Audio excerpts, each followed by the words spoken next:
வணக்கம், இது ஆர்த்தி கஃபே. இன்னைக்கு நம்ம என்ன பார்க்க போறோம் அப்படின்னா, பொதுவா பச்சரிசி ரவை உடைக்கிறதுங்கிறது பெரிய ப்ராசஸ்.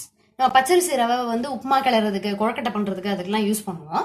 அப்படி இல்லாம அவசரத்துக்கு நியர்லி ஒரு 15 நிமிஷத்துல அரிசி ரவை எப்படி உடைக்கலாம் அப்படிங்கறத நான் இன்னைக்கு உங்களோட ஷேர் பண்ணிக்க போறேன்.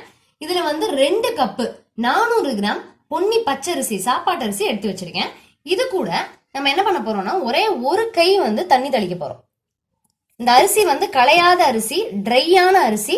அப்படி இந்த மாதிரி ஒரு கை தண்ணியை தெளிச்சு நல்லா அப்படி பெசரி மூடி வச்சிருவோம். ஒரு 10 நிமிஷம் கழிச்சு இதை பார்க்கலாம். 10 நிமிஷம் ஆயிடுச்சு. இப்ப இதை ஓபன் பண்ணலாம். இப்ப அரிசி பாத்தீங்க அப்படின்னா நல்லா கெட்டியா இருக்கும். அந்த தண்ணியோட சேர்ந்து இந்த மாதிரி பாலம் பாலமா கெட்டியா இருக்கும்.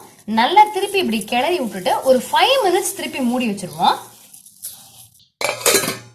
ஸோ அடுத்து மூடி வச்சு ஒரு 5 நிமிஷம் ஆயிடுச்சு. இப்போ இந்த அரிசியை நம்ம உடைச்சிடலாம். பார்த்தீங்க அப்படின்னா பதமாக இருக்கும், அப்படியே ட்ரையாக தான் இருக்குது. இப்போ மிக்சி ஜாரில் போட்டு விப்பரில் ஒரு 2-3 தடவை போட்டு நமக்கு தேவையான ரவை சைஸ் இதை உடைச்சிடலாம். ஒரு 4-5 தடவை வெப்பில் போட்டு எடுத்துட்டேன். ஸோ சூப்பராக நம்மளுடைய பச்சரிசி ரவை ஃபென்டாஸ்டிக்காக ரெடி ஆயிடுச்சு. இது அழகா நம்ம உப்புமா கிளறதுக்கு, கொழக்கட்டை பண்றதுக்குலாம் செஞ்சுக்கலாம்.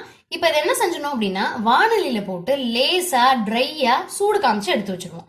சூடு காமிக்கும் பொழுதுதான் நமக்கு உப்புமா உதிரு உதிரா கிடைக்கும். ஸோ அப்படியே லைட்டா சூடு காமிக்கலாம். சிம்மில் வானலியை வச்சு நிறம் மாறாம அரிசி ரவையை வறுத்து எடுத்து வச்சுக்கலாம். ஆக்சுவலி உடனேவே யூஸ் பண்ணலாம். நீங்க அது ஆறுனதுக்கு அப்புறமா நல்ல ஏர் டைட் கண்டெய்னர்ல போட்டு வச்சோம் அப்படின்னா எப்ப வேணாலும் பயன்படுத்திக்கலாம். ஸோ 15 நிமிஷத்துல அரிசி ரவை எப்படி உடைக்கிறது அப்படிங்கறத பார்த்தோம்.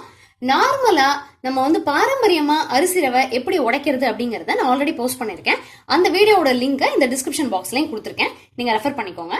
ஸோ இன்னும் ஒரு சூப்பரான வீடியோல சந்திக்கலாம். தேங்க்யூ.